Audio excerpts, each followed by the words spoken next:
COVID-19 and nuclear radioactivity. The two invisible threats to our health, safety, and future keep spreading, with dire consequences that are still too much of a moving target to be able to calculate accurately. But when an international expert on the abolition of nuclear weapons follows the money when it comes to the obscene nuclear weapons budget and its relation to COVID-19, and she tells you, the fact that we've wasted so much money on nuclear weapons, and now there are shortages in almost every country of ventilators and beds and doctors and nurses. It's not a coincidence that you have both of these things happening at the same time. They're intricately related.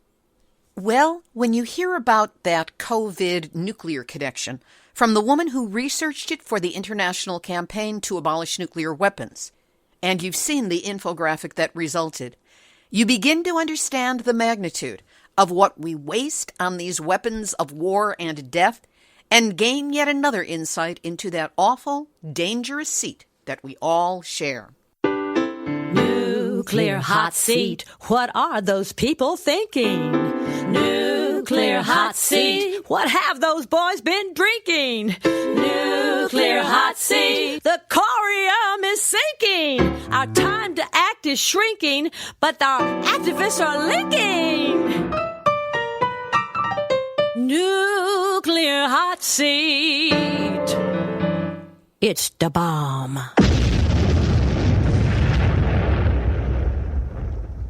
Welcome to Nuclear Hot Seat, the weekly international news magazine keeping you up to date on all things nuclear from a different perspective. My name is Libby Halevi. I am the producer and host, as well as a survivor of the nuclear accident at 3 Mile Island from just 1 mile away. So I know what can happen when those nuclear so-called experts get it wrong. This week, we continue to explore the COVID-19 nuclear connection with Alicia Sanders-Zakre.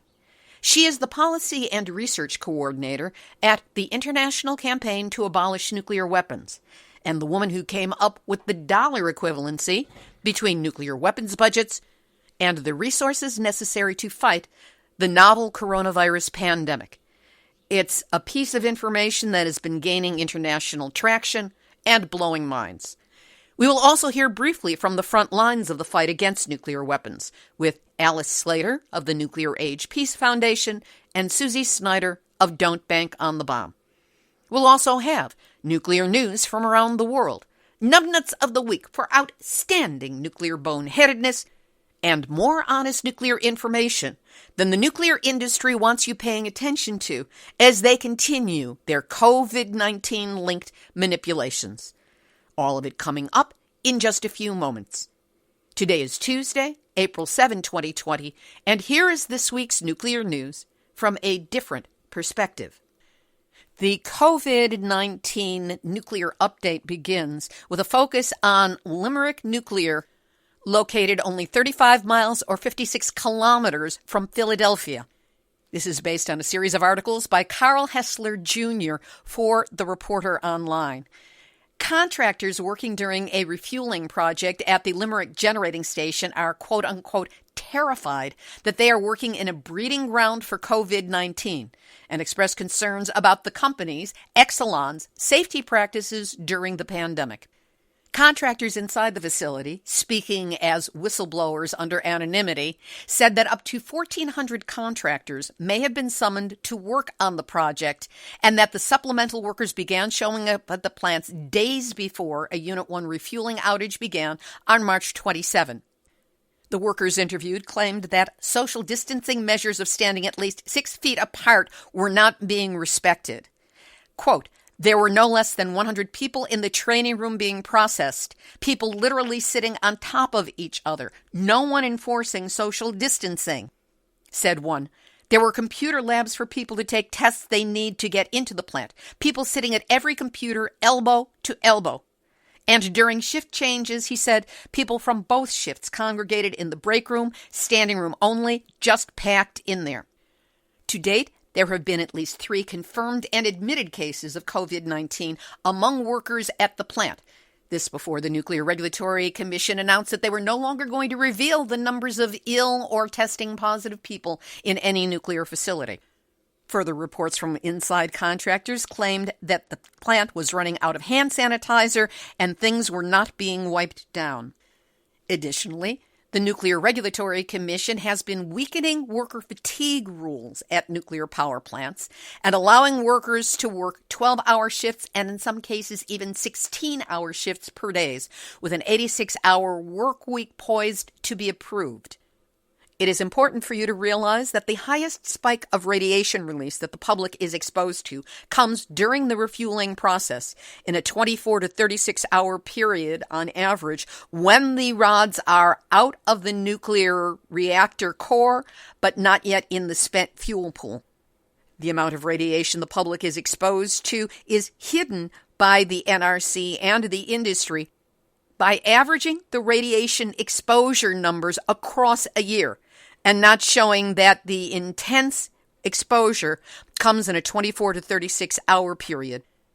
The NRC's extension of work hours compares badly to that which is in force for truck drivers in the United States, who are limited to 10-hour driving shifts, after which they must rest for at least 8 hours before resuming driving to prevent sleep-deprived, overstressed drivers causing wrecks on the highway that could kill many people, and, depending on what they are carrying, cause a hazardous release into the environment.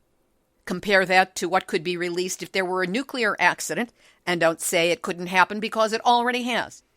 At Chernobyl and 3 Mile Island, where sleep deprivation was a factor in the creation of those two nuclear disasters.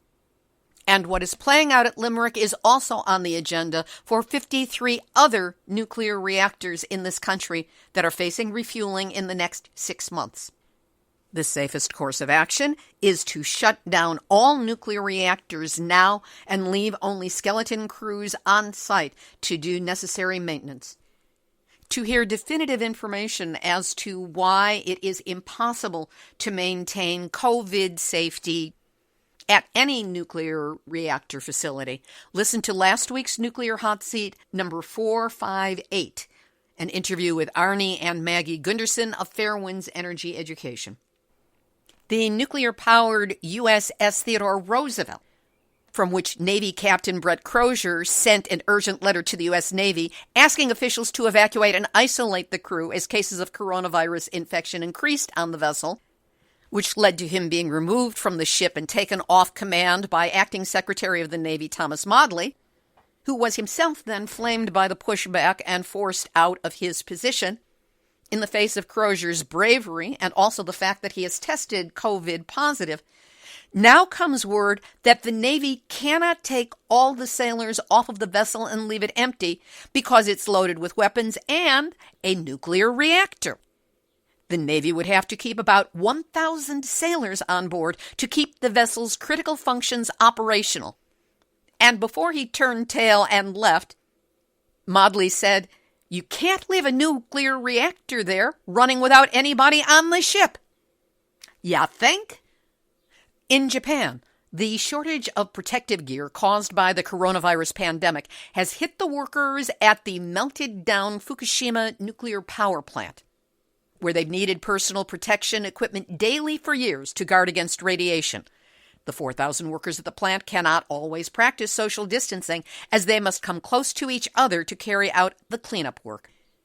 The Olympic torch relay, remember that, was downgraded from a 3-day run through the radioactive Fukushima prefecture to a car carrying a lantern through Fukushima prefecture for 3 days, to it being on display until the end of April in Fukushima prefecture at the J Village National Training Center, to now, as of April 2nd, no public display of the Olympic flame in Fukushima prefecture because of escalating concerns about the spread of coronavirus in Japan.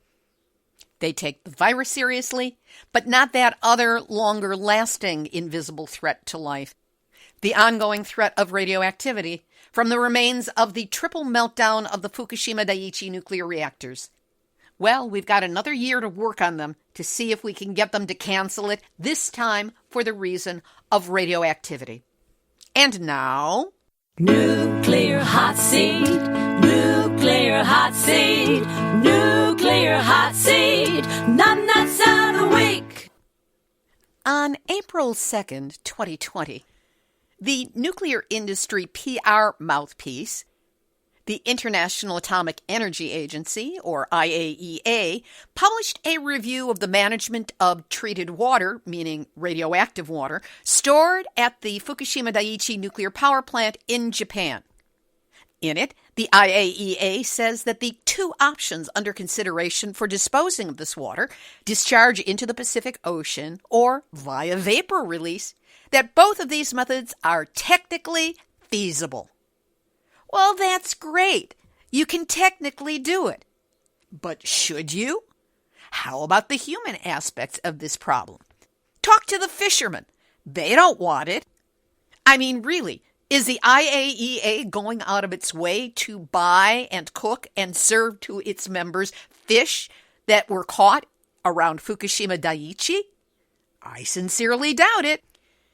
As for that water, all of it contains radioactive tritium that cannot be removed from the water. There are, as of March 12, 979 tanks on site at Fukushima Daiichi with 1.19 million cubic meters of treated water in it, treated but still radioactive. And by the summer of 2020, all of the tanks are expected to be full. So what to do with it? I suggest bottling it and shipping it to members of the IAEA to drink during their many excursions to discuss nuclear matters. Put it in their bathtubs. Put it in their swimming pools. They're so cavalier about exposing people and ocean wildlife and the entire ecosystem to radioactive tritium. Why don't they do their fair share and take it on and really demonstrate to us how ultimately, quote-unquote, harmless it is, because it isn't. And that's why they are not doing that and want to foist it off on the rest of us. And for your defense of this idea, International Atomic Energy Agency, you are this week's Nuclear hot seat, nuts out a week. In the UK, while the country is locked down to protect the public from COVID-19, the government's nuclear projects continue. And there's no lockdown for projects at Trident, Sellafield, or Hinkley C. In Russia, 4 nuclear workers at a single site have tested positive for the coronavirus, and as a result, the staff has been put into isolation. In France, nuclear fuel reprocessing at Le Hague has been stalled, though France's national operator EDF has refused to comment about the level of absenteeism or the number of confirmed coronavirus infections among its staff. In Ukraine, a forest fire at the Chernobyl site has increased radiation to 16 times above what's considered normal there. In China, masses of tiny shrimp shut down a nuclear reactor twice in a 24-hour when they gave their lives to block the water filters, ultimately causing 6 nuclear reactors to shut down. Shrimp and jellyfish shut down nuclear reactors. The rest of us can do it too. And while UK Prime Minister Boris Johnson is in intensive care with COVID-19, nobody knows who is in control of that country's nuclear launch codes. We'll have this week's featured interview in just a moment, but first, it seems still, and for the foreseeable future, that there is only one big story in the news: coronavirus, COVID-19, and its inexorable, seemingly unstoppable progress through the world. The nuclear industry is trying to take advantage of our fears by pushing themselves forward as our energy saviors, when in truth, their sense of opportunism and entitlement, fueled by endless propaganda press releases and their lapdogs at the Nuclear Regulatory Commission, threatens to create an even more dangerous and long-lasting set of circumstances than the novel coronavirus. While the industry and its mouthpieces flood the world with their PR talking points, and they hide any information that just might tell us a larger and more dangerous truth, attention must be paid. And Nuclear Hot Seat is the one place you can count on every week to continue to report on this ongoing, evolving truth, to keep the show going, especially now. I need your help. So please take a moment to help us keep digging up and sharing the information on nuclear implications in the middle of an unprecedented pandemic. You can do your part to help us keep getting the word out by providing a donation of any size. Just go to nuclearhotseat.com and click on the big red donate button to help us with the donation. To send us a monthly $5, which is the same as a cup of coffee, and you can't actually go out and buy a cup of coffee anymore, so why not send it here? Just click on the big green donate button at nuclearhotseat.com. Please, do what you can, and do it now. And know that however much you can help, I'm deeply grateful that you're listening and that you care. Now, here's this week's featured interview. Even during this ever-evolving pandemic, it is important, if not crucial, to keep our eyes on what's happening in the nuclear industry around the world and doing what we can to stop it from pushing forward in the way that it has been. It's certainly a more productive use of our time in isolation than going down the rabbit hole on Facebook. With that in mind, when I got a recent email from the International Campaign to Abolish Nuclear Weapons, known as ICAN, I felt I had to talk with them about some of their recent work, especially the stunning equivalency between COVID-19 response and nuclear weapons funding. Alicia Sanders-Zakre is the Policy and Research Coordinator at ICAN.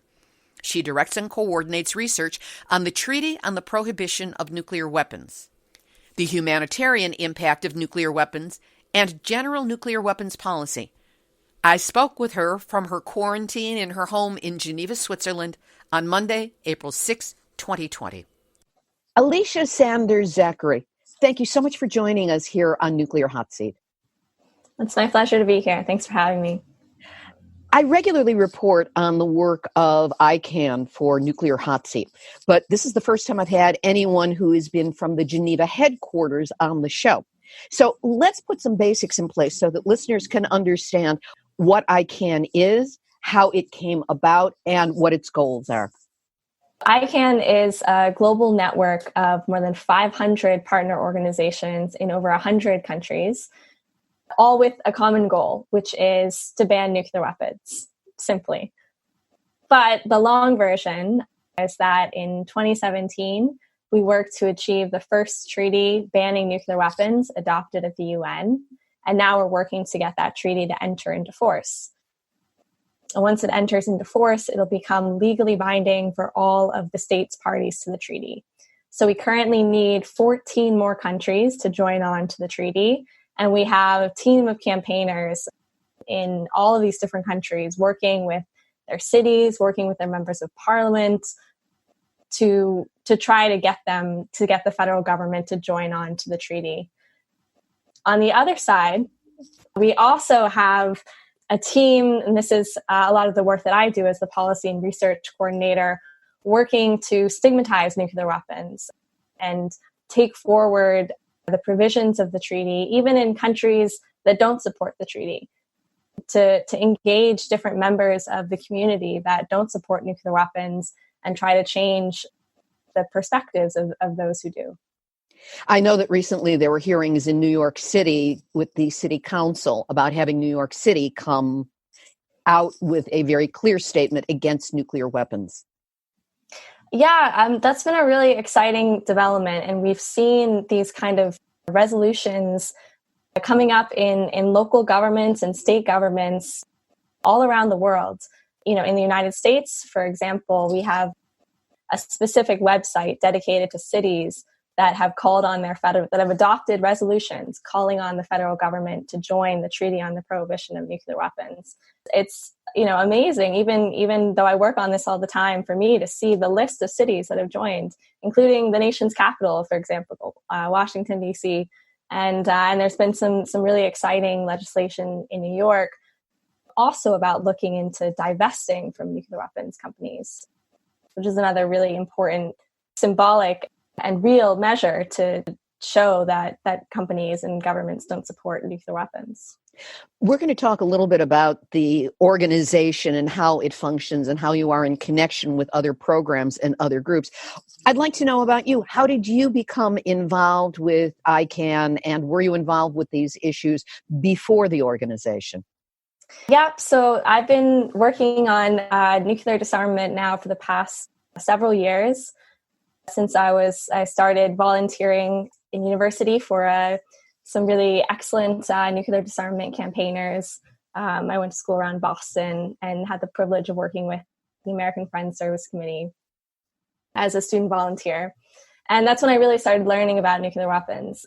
And I'll never forget the first time that I heard from the Hibakusha, from the survivors of Hiroshima, the bombings of Hiroshima and Nagasaki, because their call to abolish nuclear weapons was such a powerful one and such a morally strong and secure one that I felt, even as someone who studied international relations and international security, I hadn't heard as much about how many nuclear weapons are still in the world today and what countries continue to spend on them. And so I was hearing both about the horrible, terrible legacy of nuclear weapons, and knowing that I felt there weren't enough people, and particularly not enough young people, kind of taking forward this cause, that led me to want to work on this issue. I decided I need to learn more. After graduating, I went to Washington, D.C., and I worked for a couple of think tanks doing research and writing about nuclear weapons. And then was fortunate enough to have the opportunity to come work with ICAN. I'm still focusing on our policy and research, but really putting those facts and putting that research to work in our activism to abolish nuclear weapons. How did ICAN get started? How was it founded, and when was it begun? So ICAN is about 10 years old, and it was started in Australia, and since has kind of really become a global organization. You know, the goal has always been to ban and eliminate nuclear weapons. And how kind of that has happened has evolved and grown over time with a lot of the different campaigns that we've taken on, from negotiating the treaty on the prohibition of nuclear weapons to our campaign to work with cities. We work very closely with our campaigners that pursue divestment. And we have a number of kind of new campaigns that we're working on now. How does ICAN work with and in other countries? You said there are over 500 allied organizations in 100 countries. How is that set up?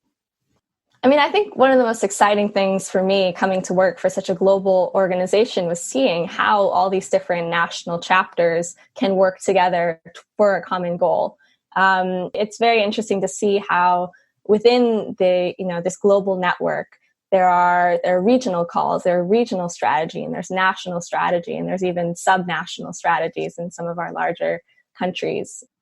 There's a lot of kind of sharing of best practices among countries, but also certainly from the international staff team based in Geneva, a lot of our work is listening to our national campaigners about what works best, how campaigning works best in their national contexts, and really working with them to understand the situation and how we can help support their campaigning on the ground. What are the qualifications, or is there a certification program? Or can anybody say, okay, I want to work against nukes and I want to be allied with ICAN? How does somebody get into alignment with the organization? We have an open call for partner organizations, and those applications are reviewed on a quarterly basis to make sure that organizations believe in our goals and want to work with us on our shared goal.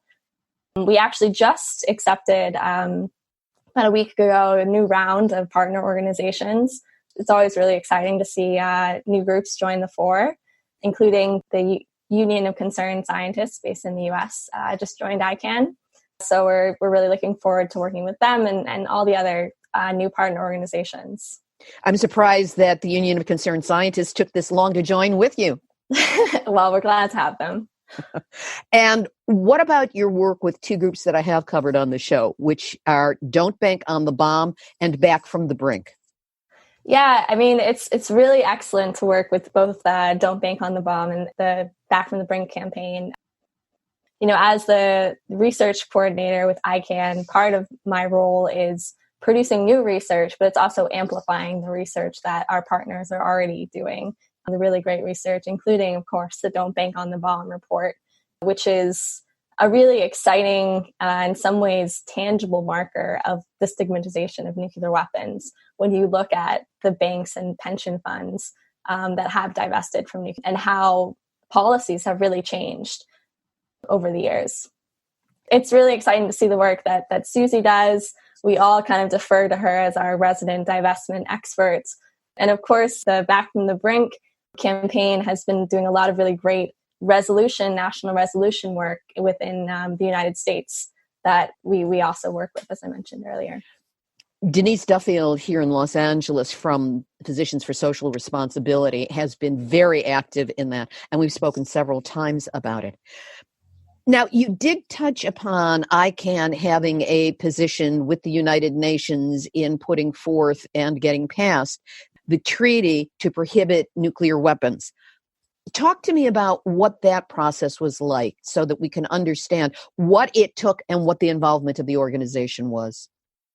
So just as a disclaimer, I just joined ICAN this past September. So I wasn't with ICAN during the negotiations, but I was there in my role with the Arms Control Association at the time. And it was truly one of the highlights of certainly my career and also my life, to be a part of those negotiations and to see them unfold in real time.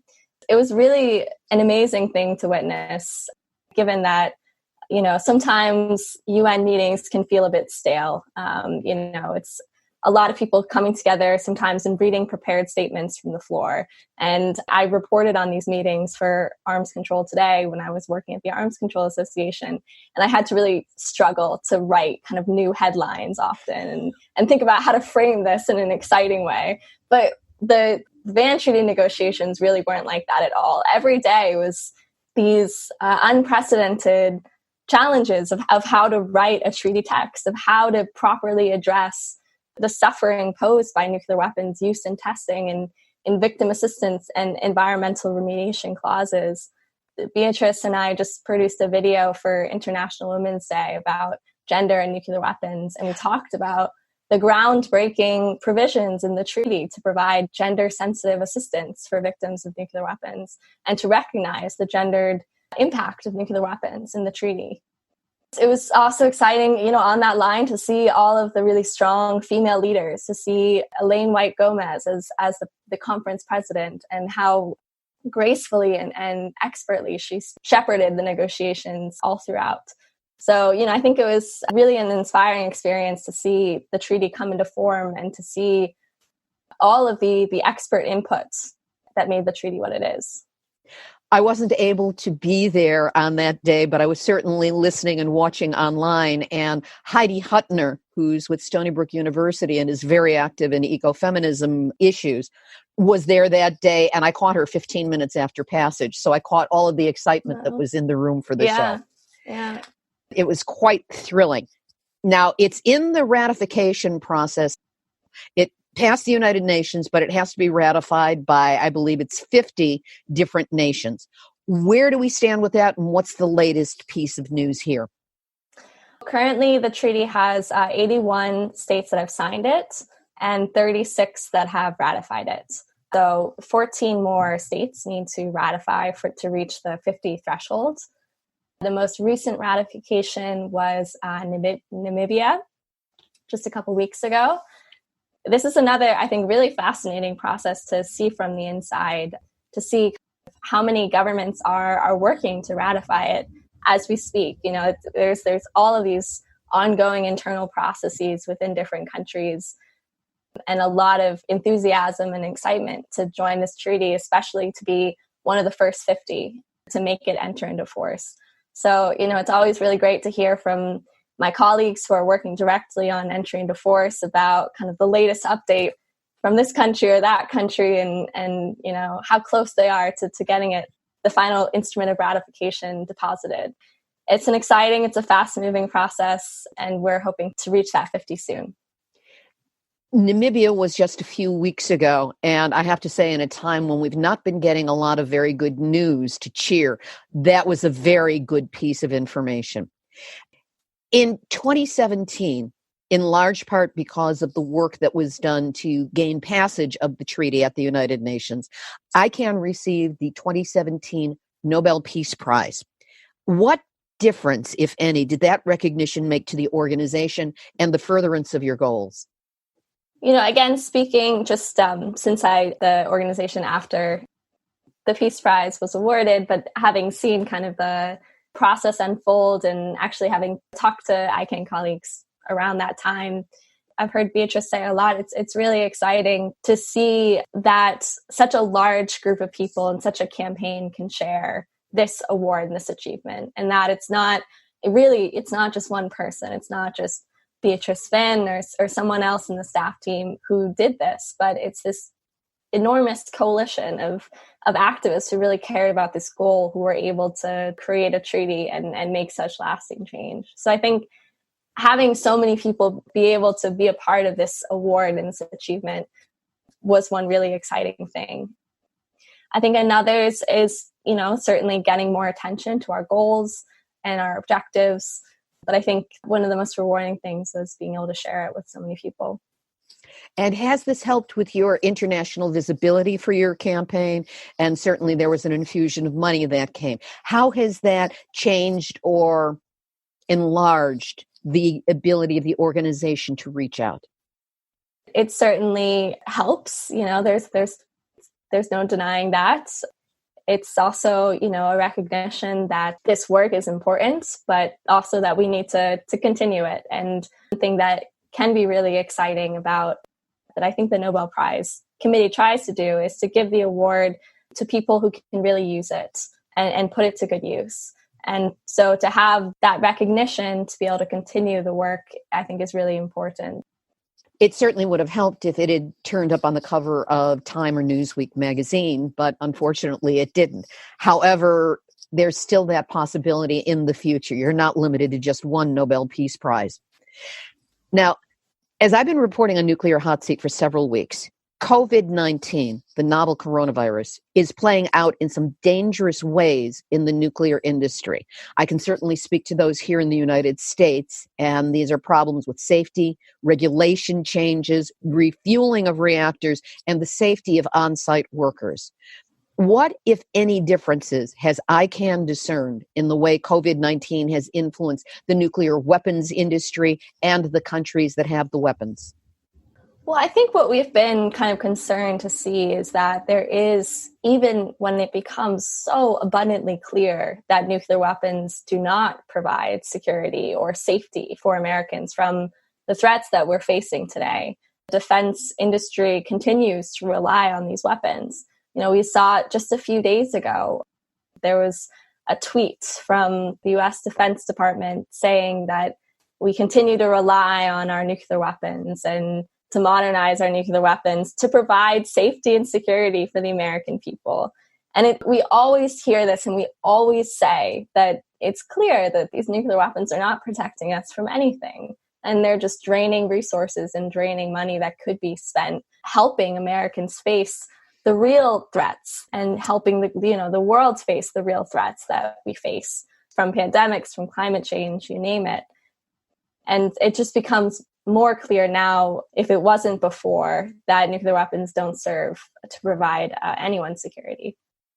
There were 3 dramatic infographics that ICAN created to show what the nuclear weapons budget of the United States, the European Union, and the United Kingdom, what those weapons budgets could buy if applied instead to necessary medical supplies for battling COVID-19. Now, speaking for my country, the United States, I thought it was a brilliant illustration of how my government would rather invest in death than in life. How did those graphic representations come about, and what kind of response have you gotten to them? So this was kind of just as we were all getting locked down and thinking about the new reality under this pandemic and reading about the real shortages in ventilators, in hospital beds, in the exhaustion of our brave medical professionals. We started thinking about what could a year's worth of nuclear weapons spending buy in terms of real protection from the threats that we face and real supplies, urgently needed supplies under this pandemic. And so we started looking at the countries that have well-documented expenses for nuclear weapons. We'd love to also do this for some of the other countries where nuclear expenditures aren't as transparent, but we don't have those figures. So we started with the US, the UK, and France, using documented 2019 spending on nuclear weapons and reported costs of ventilators, ICU beds, and the salaries of nurses and doctors in each country to see just how much 1 year of nuclear weapons spending could buy in terms of meeting gaps in needed supplies. And I started doing this research. I started with the US, and I was just trying to do the calculations and see, starting out by, I read an article saying that, there was a gap in a certain number of ventilators or beds. And so I'd meet that gap.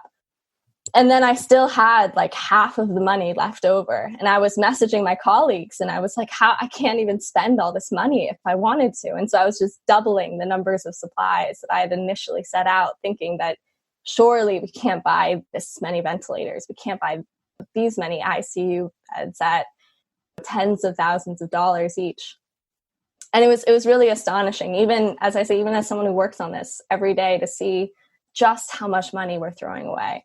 I think sometimes $35.1 billion, it's hard to really imagine how much money that is until you have to break it down into how many $35,000 ventilators or beds are you going to buy. And then you really see just how much money it is and just what a waste it is. I appreciated getting that because it really demonstrated the human cost of nuclear weapons, even when they're not detonated. Because there's the manufacture, there's the storage, and there are other stories we could go into about how the United States, for one, is ramping up its weapons production, even though we don't need it. What I want to get to is what sparked this outreach to an interview with ICAN.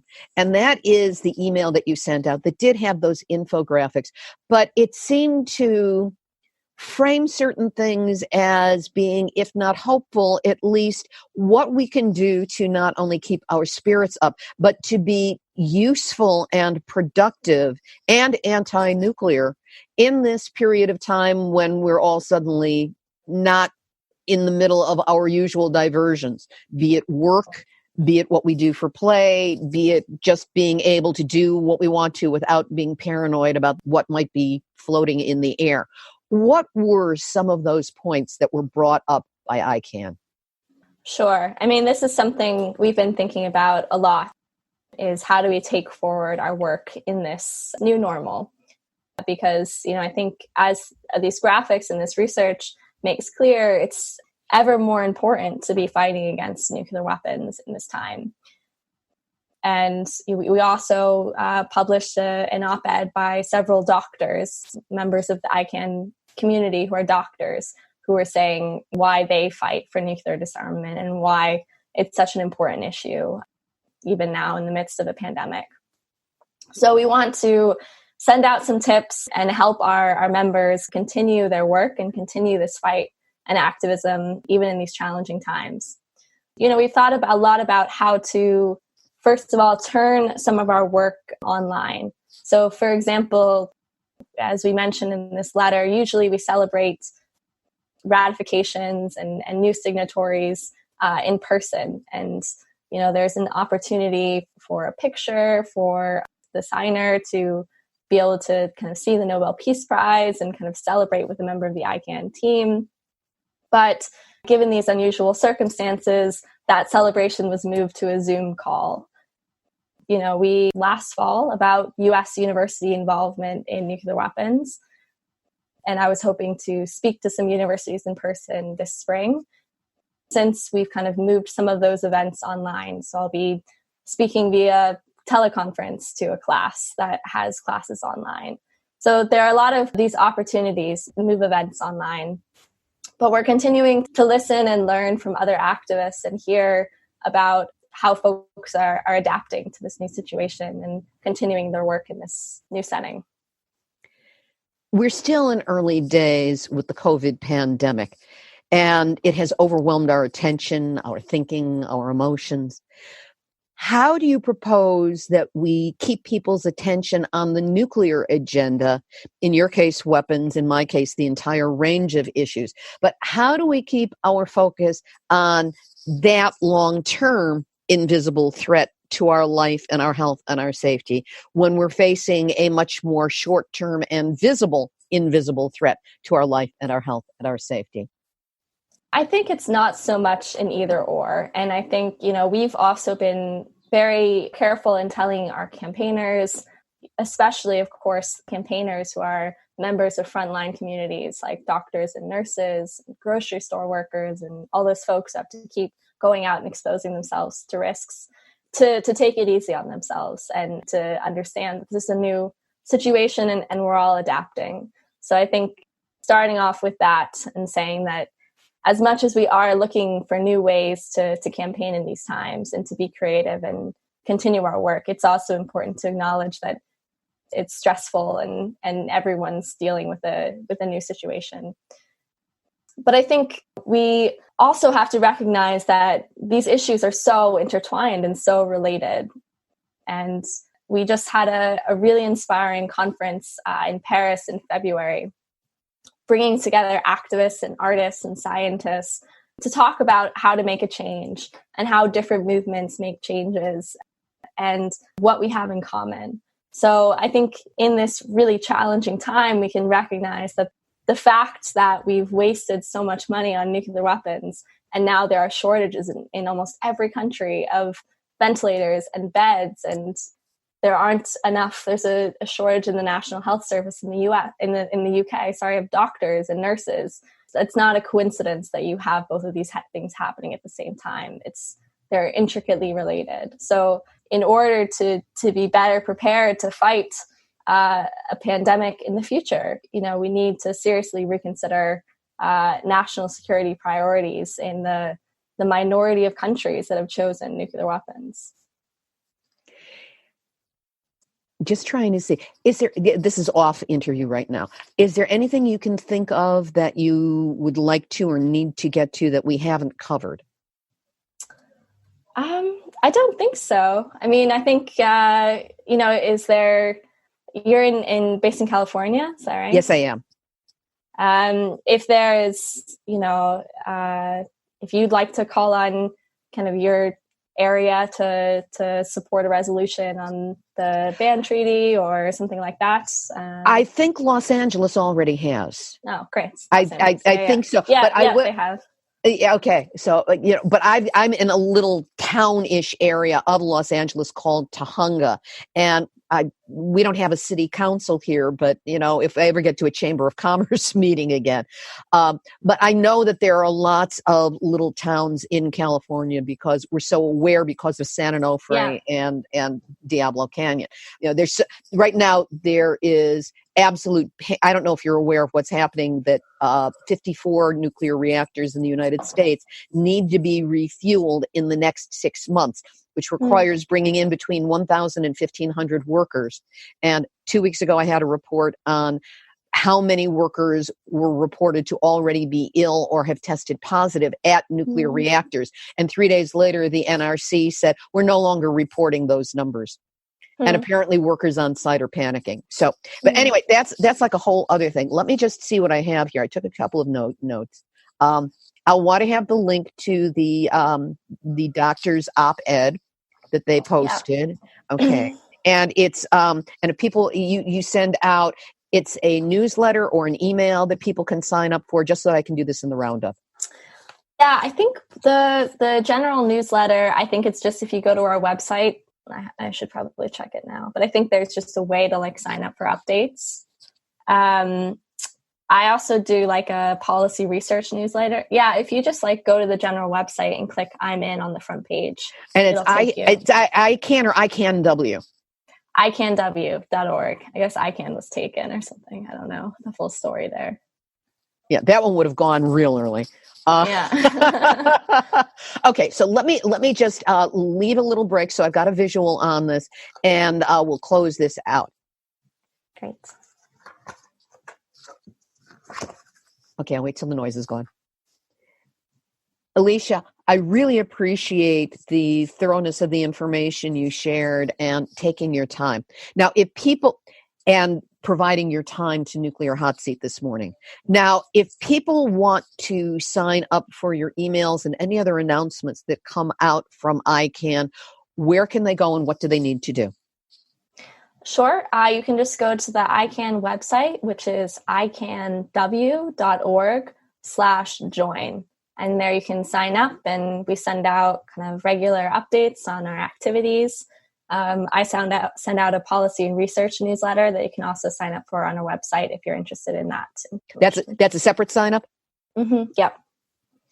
Okay. I don't think I'm on that one, but I will be as soon as I get off this call. Great. Anything else you can think of? No, it's really been a pleasure to be here and talk about our work. And, I wish you the best and all the listeners the best in these trying times. We feel the same for you and everybody at ICAN. You're doing really important work. You're doing it well, and you give us hope that perhaps there will be a change, hopefully sooner rather than later, rather than too late. For now, Alicia Sanders-Zakre, thank you so much for being my guest this week on Nuclear Hot Seat. Thanks so much. Alicia Sanders-Zakre. She is the Policy and Research Coordinator at the International Campaign to Abolish Nuclear Weapons. We will have links up to the ICAN website, their email sign-up, and also a sign-up for policy email, and the physician's letter that she mentioned. That will all be up on the website, nuclearhotseat.com, under this episode, number 459. Note that Alicia's reference to the gender information included in the Treaty to Prohibit Nuclear Weapons came out of the work of Mary Olson of genderandradiation.org.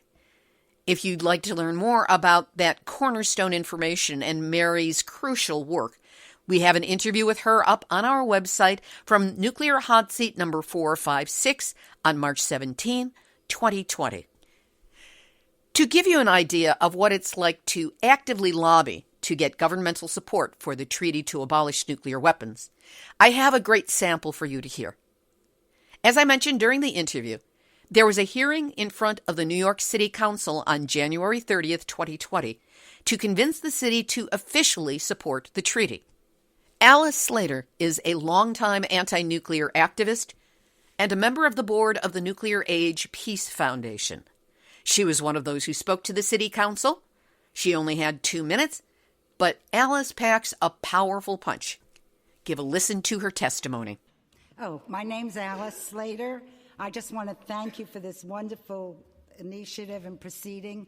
I'm on the board of World Beyond War and a UN rep at for the Nuclear Age Peace Foundation, and I'm just so grateful to the Council for stepping up to the plate and taking historic action to finally ban the bomb. I was born in the Bronx and went to Queens College when tuition was only $5 a semester. In the 1950s, during the terrible Red Scare of the McCarthy era, at the height of the Cold War, we had 70,000 nuclear bombs on the planet. There are now 14,000, with about 13,000 in the U.S. and Russia. The other 7 nuclear-armed countries have only 1,000 among them. So it's really up to us in Russia to move first to negotiate for their abolition as outlined in the new treaty. At this time, none of the nuclear weapon states and our U.S. partners in NATO, Japan, Australia, and South Korea are supporting the new treaty. It may really surprise you to know that Russia has generally been the eager proposer of treaties for verified nuclear missile disarmament, and sadly, it is our country in the grip of the military-industrial complex that Eisenhower warned against that provokes a nuclear arms race with Russia from the time Truman rejected Stalin's request to put the bomb under UN control, to Reagan, Bush, Clinton, and Obama rejecting Obama and Putin proposals that is documented in my submitted testimony, to Trump walking out of the INF treaty just recently. Walt Kelly, the cartoonist of the Pogo comic strip, during the 1950s Red Scare has Pogo saying, "We met the enemy, and he is us." We now have a breakthrough opportunity for global grassroots actions in cities and states to reverse course from plummeting our Earth into catastrophic nuclear disaster. At this moment, there are 2,500 nuclear-tipped missiles in the U.S. and Russia targeting all of our major cities. As for New York City, as the song goes, if we can make it here, we'll make it anywhere. And it's wonderful and inspiring that a majority of this city council is willing to add its voice for a nuclear-free world. Thank you so much. That was Alice Slater of the Nuclear Age Peace Foundation, speaking truth to power on behalf of the campaign to get the New York City Council to officially support the United Nations Treaty to abolish nuclear weapons. Now, for one more example of the kind of work being done in conjunction with the international campaign to abolish nuclear weapons, here's a brief summary of the work of Don't Bank on the Bomb, which at this point I consider to be a public service announcement worthy of repeating. Don't Bank on the Bomb is a system for divesting funds from those companies that are actively involved in the design and manufacture of nuclear weapons. This brief explanation of how the campaign works is ably voiced by Susie Snyder.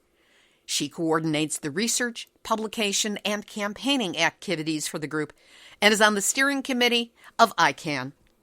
This brief explanation was recorded at Dr. Helen Caldicott's Symposium on Possible Nuclear Extinction on February 28, 2015. It's amazing. It's called Don't Bank on the Bomb. And that's the website, too, don'tbankonthebomb.com. Step 1, find out if your bank invests in nuclear weapon producers. Step 2, contact your bank. Tell them you don't want them to. Step 3, tell the world what the bank says. And if they don't get rid of investments, go public, because no bank wants to look like a bad guy. It takes 1 or 2 people only to make a huge difference. And that can cut off the money stream to the companies that make nuclear weapons. You and I, we have more power than we think, and that power is sitting in our wallet. And how can people find out whether the companies that we're told the bank is supporting have any connection with the nuclear weapons industry? Well, we do a significant investigation every year. Now, it's not completely exhaustive, but we profile 28 companies that have association with nuclear weapons modernization and maintenance. And it's on our website, don'tbankonthebomb.com. And we really want people to use our information and contact us all the time. You can do that through the website really easily. Contact me on Twitter, whatever works. And I'm happy to find out more. And if you learn about more companies involved in nuclear weapons, tell us. We'll do the research and we'll make it public for everybody to use. Love it. I loved it when I first heard about it, and I love it still. Susie Snyder of Don't Bank on the Bomb. We have a longer interview with Susie about the program and its implications and the progress it has been making. It's up on Nuclear Hot Seat number 454 from March 3rd, 2020. Check it out on our website. Here's today's final thought. It's hard to keep caring about nuclear in this time of coronavirus. But for those of us who are able to, we must. Times like these are tailor-made for people who don't have our general welfare at heart to try to get away with, if not murder, certainly actions with long-term negative consequences for health, people, and the environment. Under the smokescreen of COVID-19, the Nuclear Regulatory Commission and the entire nuclear industry are behaving despicably, and they are trying to get away with slam-bang moves that will put us all at risk from radioactivity for not only the foreseeable, but the unforeseeable future. Still, information overload. I get it. With so much bad news out there, you might be wondering, why look for any more? And my answer to that is, for whatever its characteristics, COVID-19 will eventually become something the human race adapts to living with. But there is no adaptation to radioactivity and its deadly impact upon our bodies, down to our DNA. Radioactivity already created in the waste stream from reactors, manufacturing facilities, uranium mines, transport, nuclear weapons, including the atmospheric bombs that have been exploded, and all the other stations of the cross we bear from the nuclear infrastructure will be deadly to life for close to 500,000 years. So yes, right now, protect yourself. Protect yourself in the immediate future as this virus ravages our life and our very idea of normal is forever changed. But please, if you can, when you can, as much as you can, don't take your eye off the nuclear ball. However long it takes for COVID-19 to clear or stabilize or us to adapt to it, nuclear dangers will continue to exist and persist. And the only way that will change is with the work of me and you and all of us together. This has been Nuclear Hot Seat for Tuesday, April 7, 2020. Material for this show has been research compiled from nuclear-news.net, deunrenard.wordpress.com, Beyond Nuclear, the International Campaign to Abolish Nuclear Weapons, or ICAN, miningawareness.wordpress.com, asahi.com, thereporteronline.com, timesherald.com, potsmerk.com, usatoday.com, rollcall.com, New York Times, publicnewsservice.org, thehill.com, reuters.com, mainichi.jp, theguardian.com, scmp.com, bologna.org, the smarmy spinmeisters at World Nuclear News and their PR hacks, and the Nuclear Regulatory Commission. Thanks to Bruce Brinkman for his help with the Alice Slater audio, and to listeners around the world who keep me informed as to what the nuclear situation looks like from their perspective. If you wish to stay connected to Nuclear Hot Seat, we have lots of ways for you to do so. The show is available on all major podcast channels, or the easiest way is to go to nuclearhotseat.com, scroll down to the yellow opt-in box, fill it in with your first name and your email address, and you'll be sent one email a week with the link to that week's program, along with other information about what's included in the episode. Now, if you have a story lead, a hot tip, or a suggestion of someone to interview, send an email to info@nuclearhotseat.com. We always want to hear what you have to say. And if you appreciate weekly verifiable news updates about nuclear issues around the world, take a moment to go to nuclearhotseat.com, look for that big red button, and please do what you can to support our work. We will be really grateful for your support, especially these days. This episode of Nuclear Hot Seat is copyright 2020, Libby, Halevi, and Heartistry Communications. All rights reserved, but fair use allowed, as long as proper attribution is provided. So if you're going to quote from the program or use any of the audio, please just give us the credit and mention the website. This is Libby Halevi of Heartistry Communications, the heart of the art of communicating, reminding you that the nuclear refueling contractor was freaked out by one simple factor. We cannot stay clean from COVID-19 at the Limerick nuclear reactor. There you go. You have just had your nuclear wake-up call. So whatever you do, do not go back to sleep, because we are all in the nuclear hot seat. Nuclear hot seat. What are those people thinking? Nuclear hot seat. What have those boys been drinking? Nuclear hot seat. The corium is sinking. Our time to act is shrinking, but our activists are linking. Nuclear hot seat. It's the bomb.